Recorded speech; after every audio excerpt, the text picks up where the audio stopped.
沈归瑜，本侯在西南9一生大胜归来，你身为当家主母不来府门相迎，你眼里可还有本侯？侯爷这怀里的是什么金贵物件，竟值得侯爷踹碎了这百年侯府的门槛？姐姐莫怪，是婴儿身子骨弱，受不了风雪。婴儿不求名分，只求能留在侯爷身边做个洗脚姑。姐姐千万别为了婴儿和侯爷生分了。茵茵在西南舍命救我，她是清白人家出身，天性纯良。本侯已奏请陛下赐她平妻之位，日后在这侯府，她与你平起平坐。侯爷，夫人这3年替您打点京中关系，您怎么能带个女人回来踩在夫人头上？放肆！主子说话哪有你这贱婢插嘴的份儿？沈归燕，你看看你现在这副样子，满身势料刻薄，你这般善妒善算计，哪还有半点世家主母的容人之量？你既然身子不好，便把侯府的对牌和库房钥匙交出来。茵茵心思纯净，这管家之权交给她。侯爷，茵安只会吟诗作画，哪里懂这些俗物？若是管不好，岂不是让姐姐看笑话？侯爷说的极是。半夏，把那个装对牌的紫檀木匣子抱过来。你当真愿意交出来？侯爷体恤妾身病弱，妾身怎敢不知好歹？好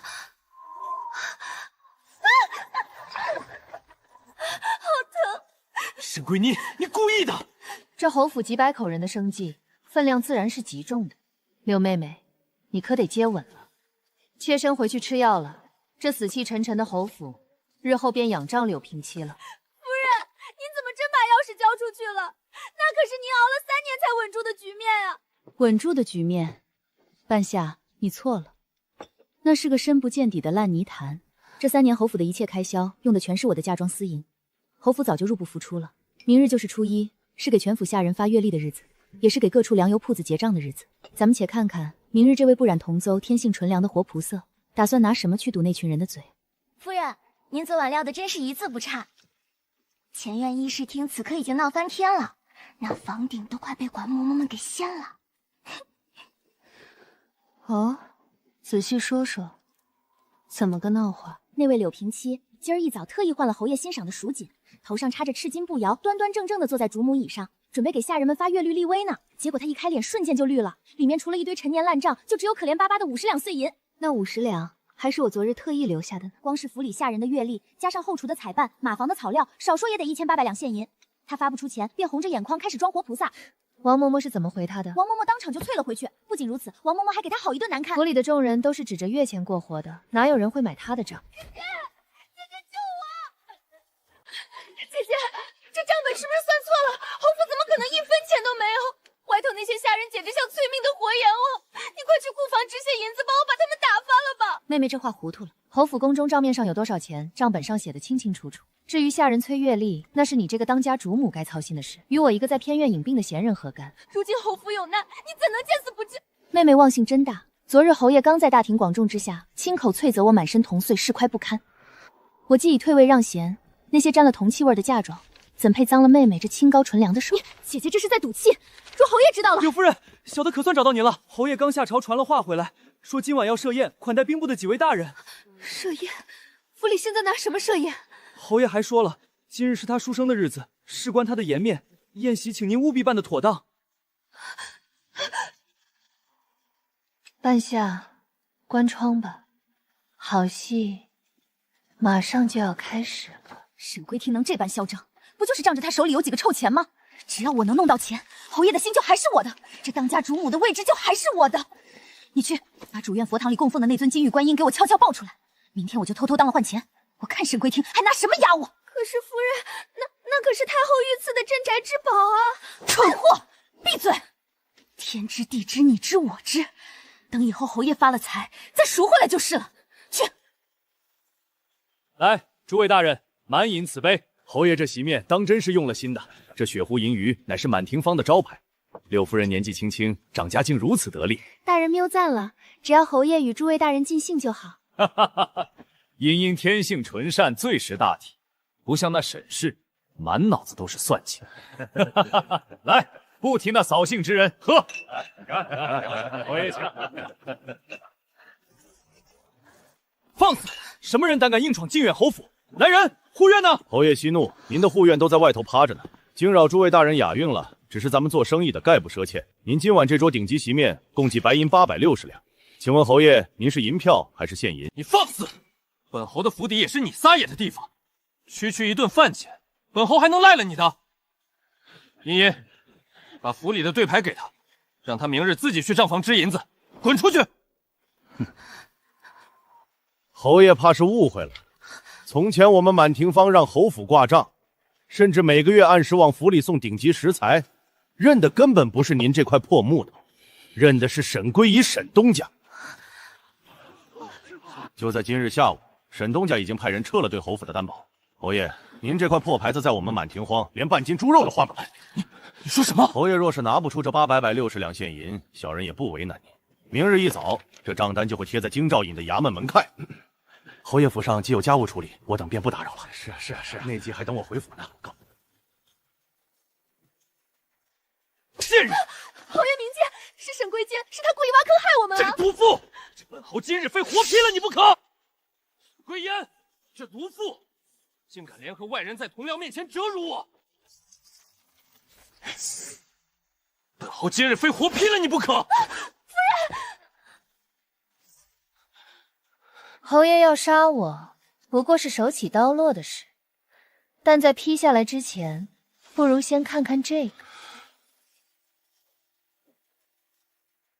你想和离？你想拿走嫁妆全身而退？做梦！本侯告诉你，你生是我陆家的人，死也是我陆家的鬼。你真以为自己手上有几个臭钱就能翻天了？你别忘了，你那嫡亲的弟弟还在翰林院做个七品编修。你今日若是敢踏出这侯府半步，明日我便能让他在建京城身败名裂，一辈子烂在泥里。你笑什么？我笑侯爷在西南待了3年，脑子里除了那个只会迎风弄月的柳茵茵，怕是装不下一点朝堂的动向了。3日前，我弟已经辞去了翰林院闲抄，带着太后娘娘的密旨去燕州做了巡抚。侯爷，燕州刺史可是你的死对头。不可能！吏部的调令我怎么可能不知道？你当然不知道，因为这调令是我用京城3条粮道的掌控权换来的。这3年我用嫁妆可不止养了陆家这群白眼狼。侯爷，你现在敢动我一根头发，明日兵部发往西南的军粮就会立刻断供。你猜，要是西南边军因为缺粮哗变，陛下是会砍我这个商户女的头，还是诛你陆征的9族？贵弟，我刚才只是喝多了，你我3年夫妻，我心里是有你的。你把军粮的权柄交给我，我们把满天香的账平了，这后宅还是你说了算，好不好？把你的脏手拿开，滚出我的院子！明日一早把签杀的放期书送过来，否则你就等着贴在京兆尹的传唤吧。金三爷，您行行好，侯爷去上朝了，您宽限半日。哼，宽限？既然靖远侯拿不出钱，就别怪我把账单糊在京兆尹衙门的明明冤骨上。瞎了你们的狗眼！侯府100年根基，会差你们这几百两碎银子？拿着你的钱，滚出侯府的地界！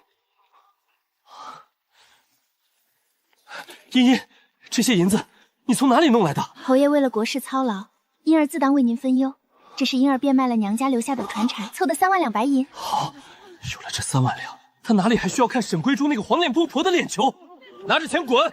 日后满庭坊的门槛，本侯还不屑踏进去。夫人，听说那柳氏不知从哪儿弄来了3万两现银，不仅结了满庭荒的账，还把府里下人的月例全发了。3万两，这钱怎么来的？你当真猜不着？难道他真的把太后御赐的？沈归仪，你这毒妇是不是很失望？你以为断了本侯的银钱，本侯就会像条狗一样跪下来求你？本侯告诉你，这侯府离了你不仅不会塌，反而会越来越兴旺。你想用放弃书全身而退，做梦！怎么没话说了？你那做巡抚的弟弟又能如何？本侯现在手里有钱，你既然不愿做这当家主母，以后就在这偏园里老老实实待着，看着我和茵茵如何恩爱白头。夫人，侯爷他欺人太甚。哭什么？大祸临头的人，总要让他多狂吠几声。主子，查清楚了，今日寅时，柳氏的丫鬟去了地下黑市的万金当铺，把那东西决当了3万两白银。万金当铺的朝房也是个眼尖的，看出底座上有被刻意磨损的内务府印记，不敢擅自发舵，立刻传信给了咱们的商号。主子，那尊观音已经被咱们扣下了，要现在送去大内，直接报官抄家吗？不急。陆征和柳茵茵现在有了3万两，正觉得老天都在帮他们呢。人从最高处跌下来，摔得才最粉碎。去给万金伯伯传话，把那3万两银票给柳氏兑成现银，让他好好挥霍。就凭他那个粉户的脑子，这3万两催命钱够着侯府的豺狼虎树啃几天。老东西，你算什么东西？也敢来教训我？让你去开库房拿钱，你竟敢推三阻四！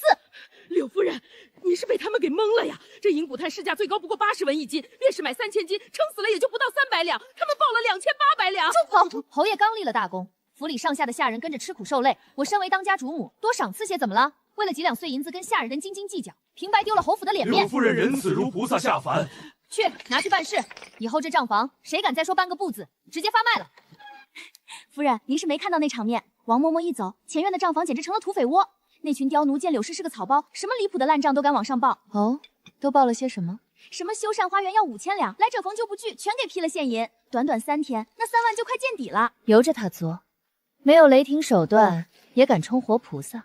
这侯府的刁奴被我用规矩压了3年，早就饿极了。如今来了只肥羊，不连皮带骨的啃干净，怎么对得起他那句天性纯良？茵茵，快把库房钥匙拿来！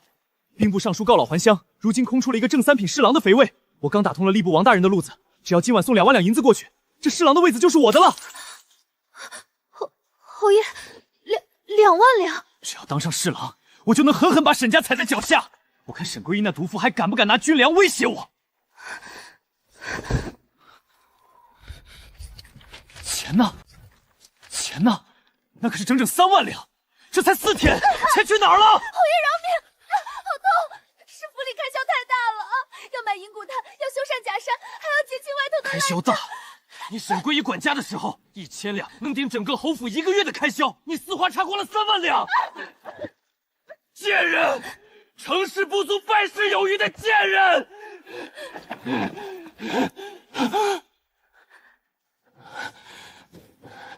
没事，还有办法。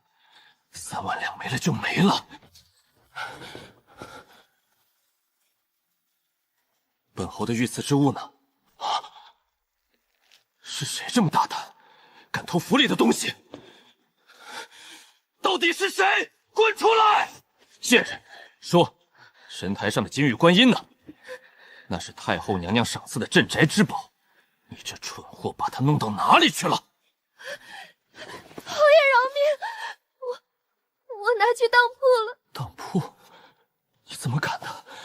你拿它当了多少钱？3万两。3万两！你这毒妇，蠢猪！你拿陆家9族人的性命去给你买那些奴才的几具马匹。现在就惩戒了你！现在就惩戒了你！侯爷，伤了我观音也回不来啊！当下最重要的是赶紧赎回来啊，侯爷！赎回来？对，必须马上赎回来。若是被发现，侯府定会全府倾覆。夫人，是侯爷在咱们院门外跪下了。把门打开，让这满府的下人都好好看看，他们那位战无不胜的靖远侯骨头有多软。桂玉，救救为夫，救救陆家！侯爷这是折下妾身了。你下午不是才说，这侯府离了我照样兴旺吗？怎么半日不见就行此大礼？我发誓，只要你肯出3万两，以后侯府只有你一个女主人。3万两买侯爷命，侯爷也太高看自己了。我的钱沾满了铜臭味，只配用来铺路，不配用来填你们这一对狗男女捅破的坑。沈桂妮，难道你要眼睁睁看着陆家满门清放吗？你也是陆家的媳妇儿，覆巢之下无还蛋。我要是出事了，你也落不到好。谁说我会跟你一样？我要是出事了，你也落不到好。谁说我会跟你一样？看，这是什么？这当票怎么会在你手里？太后娘娘圣明，自会明察秋毫。你猜太后是会降罪于我，还是赐你重罚？你一早就知道了。你故意看着他去当铺，你故意引我入局，沈桂义，你好狠的心啊！不及侯爷3年利用的1/1000。半夏，关门。夫人，他走了。去给我弟弟飞鸽传书，再给督察院的御史大夫递个口信，告诉他们明晚子时兵部防务库会有老鼠出没。真正的布局现在才刚刚拉开大幕。快点儿，只要拿够3万两。天亮前去黑市把观音赎回来，再想办法拿别的账目填平。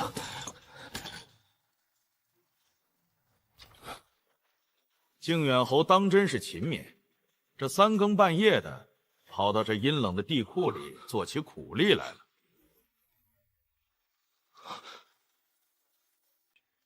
徐大人，王御史，下官是奉命来参验西南防务库银的。参验库银，参验到自己的私人箱子里去了。陆征，休要满口胡言！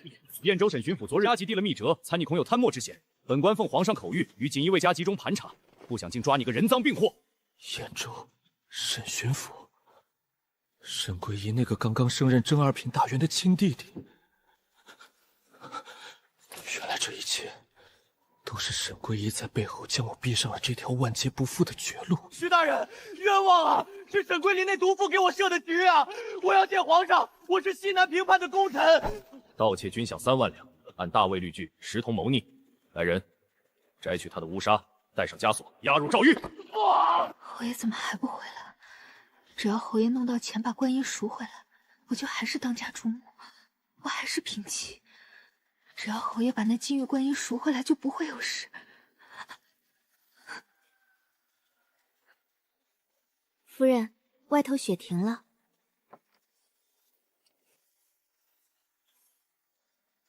雪停了，砍头刀也该落下了。锦衣卫奉旨抄家，靖远侯府上下一只苍蝇也不准放出去，违抗者就地格杀。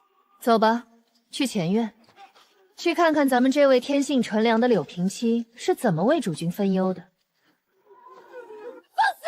你们这些瞎了狗眼的阉党鹰犬！我乃陛下亲封的平妻，靖远侯的新家人，你们安敢碰我！我乃陛下亲封的平妻，靖远侯新街上的人，侯爷呢？我要见侯爷！等侯爷回来，定要将你们这群狗奴才说个算！靖远侯，他昨夜斗在军饷，如今正在诏狱里反省呢，还指望他来救你？来人，把这私当御赐之物的贱妇给我捆了！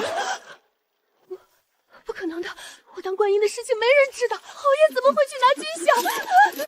不可能的，我当观音的事情没人知道。你当观音的事情确实隐，可惜你找错了当铺。你算计我，沈桂浩，你这个毒妇！是你故意给我留个空壳子，逼我去当观音的，对不对？我算计你，路是你自己选的，是你贪图主母的权柄，爱慕虚荣，我不过是静静的看着你罢了。沈桂兰，你也是靖远侯府的当家主母，你也跑不掉。锦衣卫大人，他才是侯府的正妻，快抓他！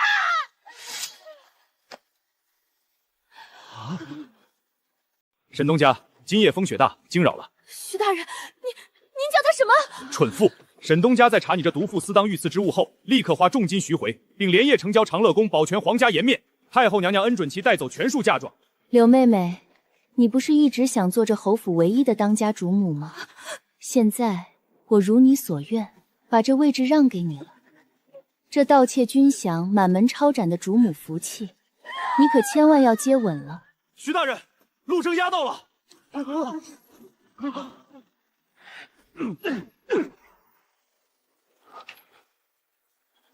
沈归隐，归隐，瞎了你的狗眼！一个盗窃军饷的死囚，也配碰我们东家的衣裳？为什么？你明明有通天的手段，你明明能保下陆家的，你去求太后收回成命，以后我给你做牛做马报答你啊！做牛做马？陆征，你是不是忘了几日前你是如何居高临下的逼我交出对牌的？你拿着我的嫁妆在官场上装清高充沈面，还嫌弃我满身铜兽。我沈归央者的钱，宁可扔进护城河里听个响，也不会浪费在一个只会吃软饭的废物身上。废物！沈归姨妈的对，你就是一个没用的软饭男。废物！沈归姨妈的对，你就是一个没用的软饭男。你口口声声说爱我，说我是你的救命恩人，结果呢，几百两的饭钱你都付不起。你被债主逼上门的时候，像个缩头乌龟一样，只会打女人。陆征，你不仅是个吃软饭的废物，你还是个没种的孬种！贱人，我杀了你！我的儿子！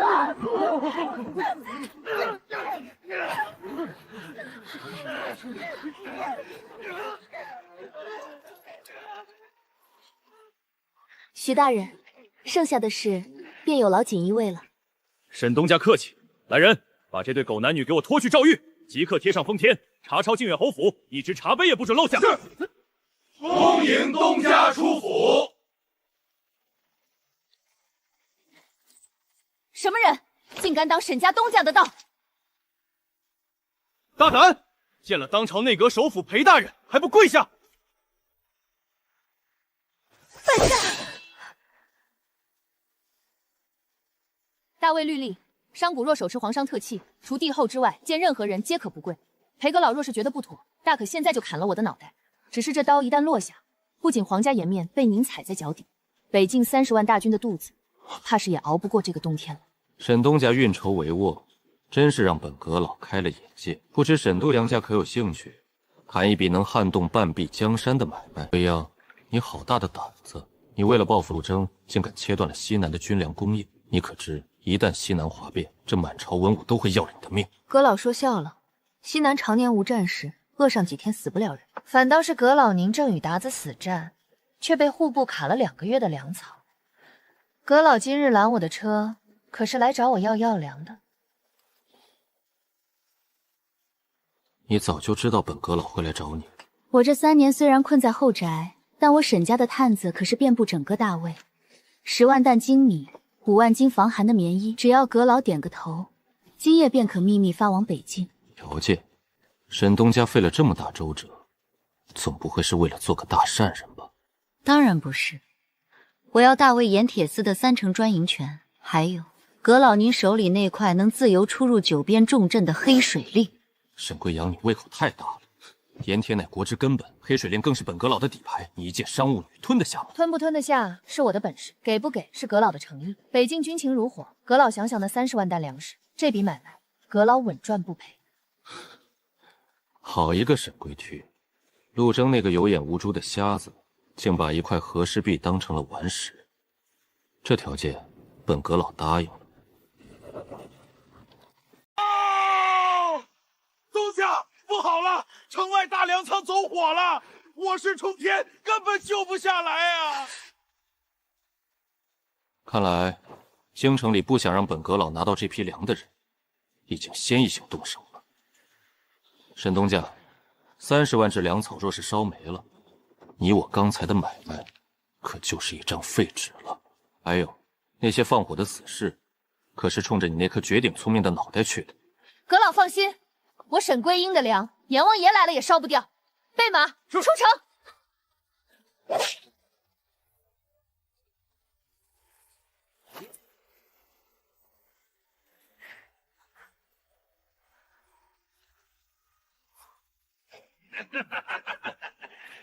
老大，那娘们居然真敢一个人闯进来！户部的大人有令，损毁粮草，再拿沈归尧的随身信物去领赏。兄弟们，拿下他！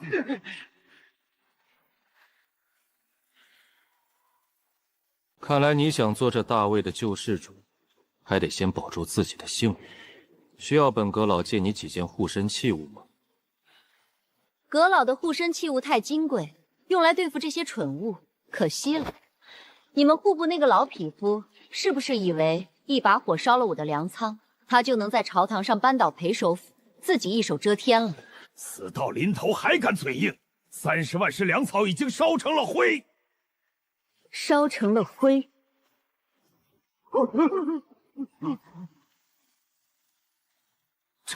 这怎么可能？惊不惊喜？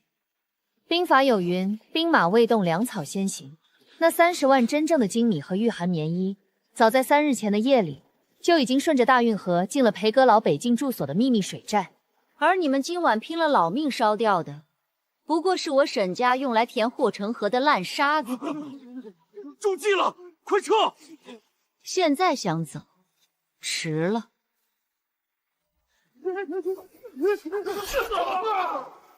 用一座废仓和一堆黄沙，不仅骗过了满朝文武，顺便还调出了户部尚书素养隐秘人手的铁证。沈归阳，你这招草船借箭，真是玩得漂亮至极。这天下还有什么是你算不到的？阁老谬赞，我既要阁老手里的黑水令，自然要拿出配得上那块令牌的投名状。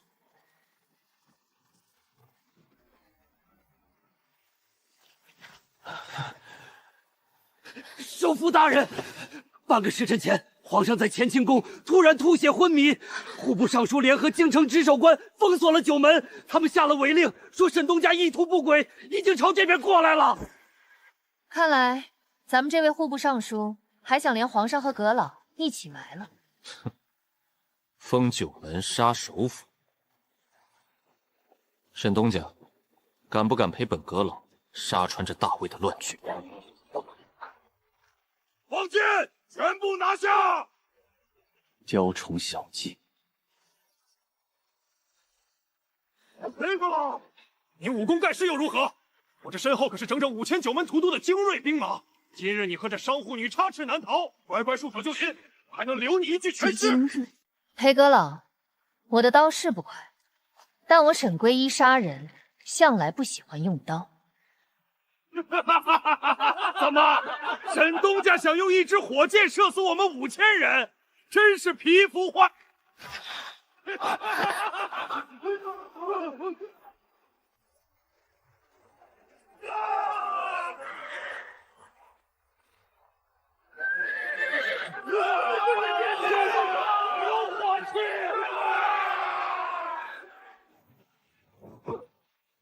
用废弃的粮仓做诱饵，用黑火做大餐。沈归义，你做商人可太埋没人才了。这天下，本阁老第一次觉得有人能与我并肩。阁老过奖了，做生意嘛，总得防着别人。皇宫被围，九门封锁，大军压境。沈东家出京城的大路已经被彻底堵死，怎么，你还有备用的退路吗？阁老莫不是忘了，我沈家是做水陆漕运起家的。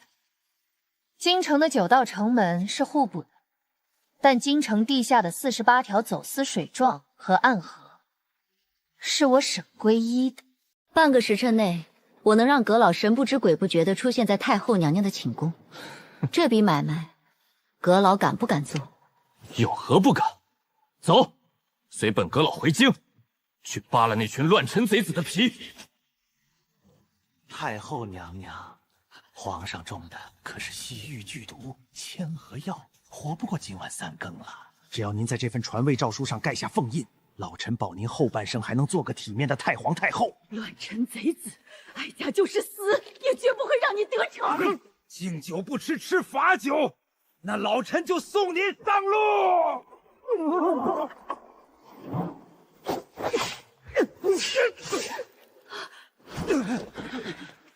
什么人？要你们命的人。王尚书，本阁老还没死，你就急着给自己披麻戴孝了？裴玄，不可能！你们怎么可能进得了皇宫？大魏的城门是封得住，但我沈家在这京城地下挖了100年的私水网，你防得住吗？进来了又怎样？只要我一声令下，你们俩立刻会被剁成肉泥。禁军统领何在？给本官杀了裴玄和这个妖女！人呢？来人啊！别喊了，王尚书，你许诺给禁军统领事成之后封侯拜相，但我沈归央做生意向来喜欢给现钱。就在刚才，我用200万两银票买下了他全家老小的命。在绝对的财力面前，你那点虚无缥缈的权谋大笔，狗都不吃。就在半炷香前，禁军统领已经亲自打开了偏门，放裴阁老的秀辉卫进来。沈归玉，哀家真该让全天下的男子都来看看，他们看不起的商贾女子是如何翻云覆雨救黄泉于水火的。太后娘娘言重了，皇上驾崩了。皇上死了！九门提督的5万大军此刻就在玄武门外。裴玄、沈归燕，今夜你们休想活着走出去！裴玄，皇上已死，禁军溃败，你大势已去，识相的立刻开城门投降，否则城破之时，本都督定要将你和那个商化女千刀万剐，悬尸城头。报，首府大人，九门提督反了，5万叛军正在强攻玄武门，马上就要顶不住了。5万对几千，这是绝对的数量碾压。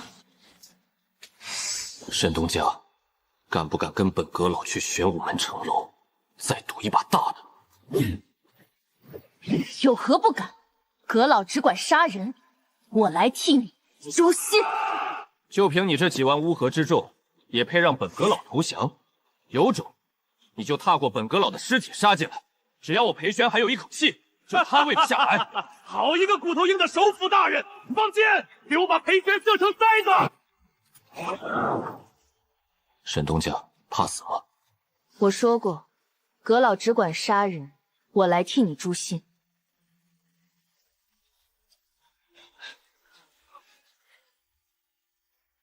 城下的将士们都给我听好了，我乃大魏皇商当家沈归玉。一个满身铜臭的奸商，也敢在此大放厥言！给我放！这九门提督许诺你们升官发财，可据我沈家的钱庄死记，只受被他克扣了整整半年。你们的将心领了整整半年，值得吗？你们为了他搭上全家老小的性命，值得吗？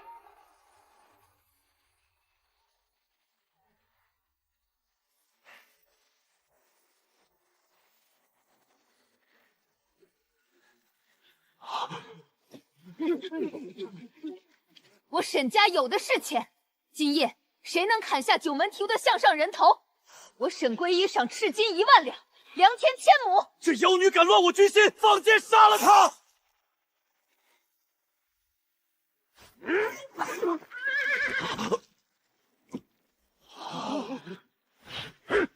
兄弟们，提督已死，咱们不造反炉，领奖金啊！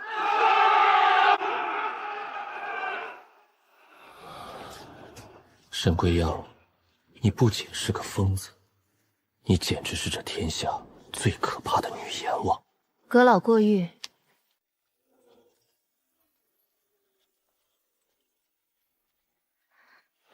沈东家，陆征和柳氏都在里面，您有什么话尽管说。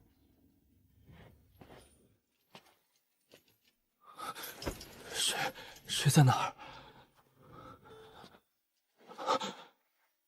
侯爷，好久不见，我来看看你在这诏狱里还能不能吃得下去饭。归言，你终于肯来看我了。侯爷这身患，妾身可担不起，毕竟明日午时3刻，侯爷就要在市集问斩。不，我不想死啊！龟娘，你一定有办法救我的，对不对？你也不能做寡妇啊！寡妇？陆征，太后亲批的放妻书可是记在宗人府的御籍上，我现在是自由之身。你是不是至今都觉得自己落到这步田地是因为运气不好？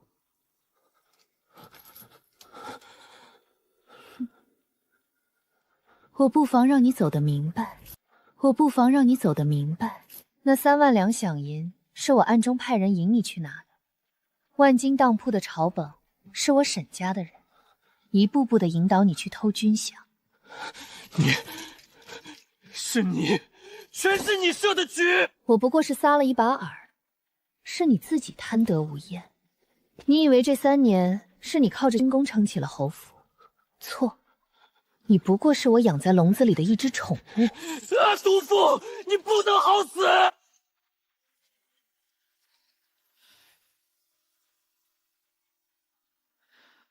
从今天起，再没有什么靖远侯夫人，只有大魏皇商沈归玉。太后懿旨到，沈归言接旨。沈东家大喜呀！太后娘娘感念沈东家评判有功，特封沈归瑶为正一品护国夫人。商户女子封正一品诰命，不合组织，事出反常必有妖。护国夫人蕙质兰心，品貌端庄。太后特赐婚于端亲王世子，亲此。端亲王世子性情暴虐，已经害了3位正妃。太后哪里是赐婚，这分明是想将我沈家的家产全部吞进入皇家的国库。沈夫人，接旨吧。太后哪里是赐婚，这分明是想将我沈家的家产全部吞进入皇家的国库。沈夫人，接旨吧。这分明是抗旨，即刻全族获罪。接旨，便是去端王府那个险境中受困。裴阁老，你这棵大树，我怕是要提前靠一靠了。臣女领旨谢恩。想吞我沈家的钱，好啊，那就看看你们这大魏的皇权有没有长一张好牙丑。传我沈家最高家主令，立刻召集京城13家大掌柜，半个时辰内必须到齐。东家，太后这是要尽数侵吞沈家产业呀！端王世子前3位王妃都被他接连折损了，您绝不能嫁呀！我不嫁，沈家今夜就会被安上谋逆的罪名。既然太后想要我的钱，那我就给她。东家不可啊！别慌，我要你们今夜将沈家所有的现银全部化整为零，3成秘密购买裴玄、裴阁老名下的北京军需票号，7成换煞为盐铁司的盐引，全部转移出京。他太后想要一座金山，好，我就留给他一个负债累累的空壳子。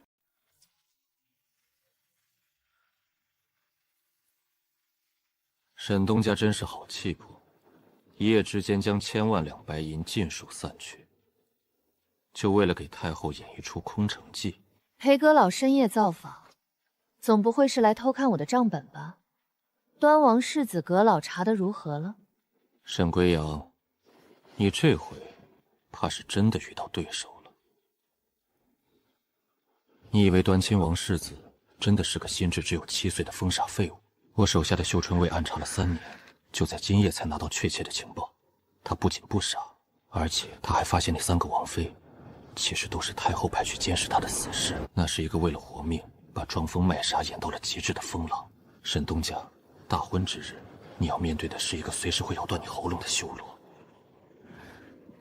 太后把你赐给他，是想借他的手名正言顺地除掉你。装疯的狗，我嫌脏；但隐忍的狼，我倒是很想亲自会一会。阁老既然都是入局的狠角色，那咱们就看看明日大婚这府邸的花烛之夜，到底是谁先拿下这局的主动权。来了，那位性情难测的世子来接亲了。世子爷，吉时已到，再不上花轿，太后娘娘安排在送亲队伍里的不速之客，可就要起疑心了。今夜的洞房花烛，好戏开场了。上花轿喽！本叔子要和新娘子一起回家喽！世子爷是个心智未开的孩童，不懂怎么疼人。今夜就有老奴几个亲自送您安歇，明早就说新娘子意外身亡。意外身亡？太后那老妖婆除了下毒和暗算，是真没有一点新鲜的花样。既然你们赶着去寻前路，那本夫人就成全你们。动手！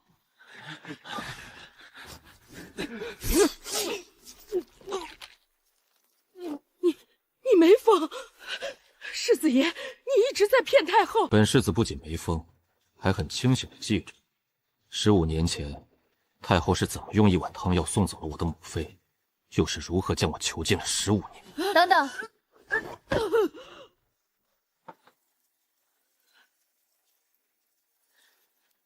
太后赏的酒怎么能浪费了？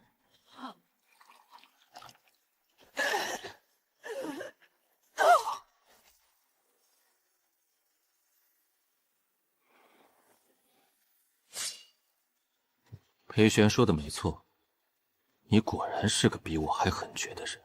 说吧，你手里到底攥着什么筹码？太后如今虽然控制了京城9门，伪造了传位诏书，但大魏天下真正能一锤定音的是兵权和财力。裴阁老的30万大军3日后便能抵达京郊，而我沈家已经将京城所有的现银化整为零，太后现在连1粒米都买不到。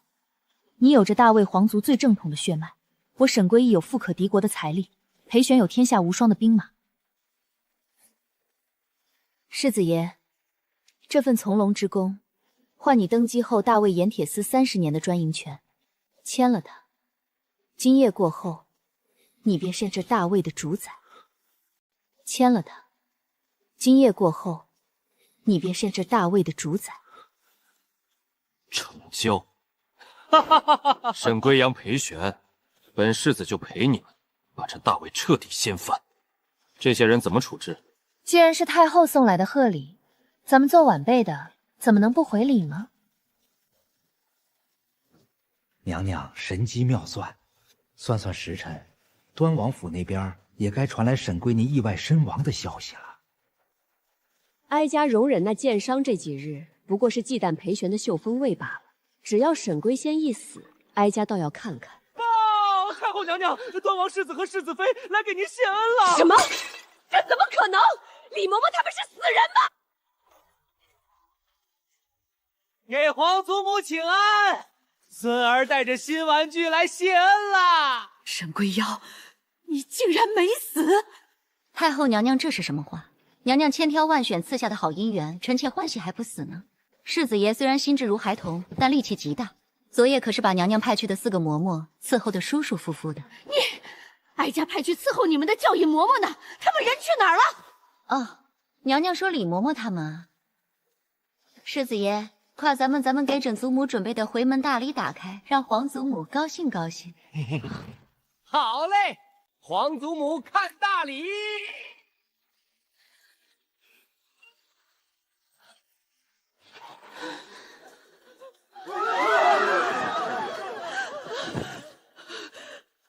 沈归燕，你竟敢杀害内务府嬷嬷，你这是谋逆！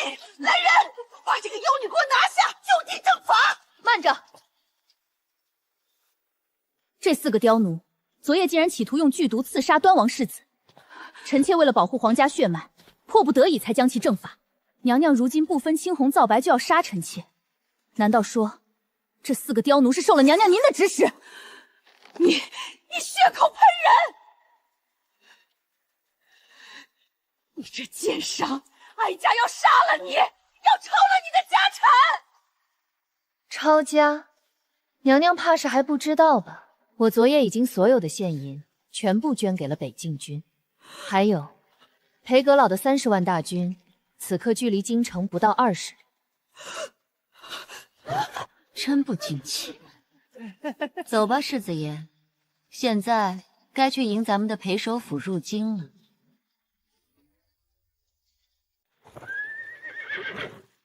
沈东家，本阁老来迟了些，没让你受惊吧？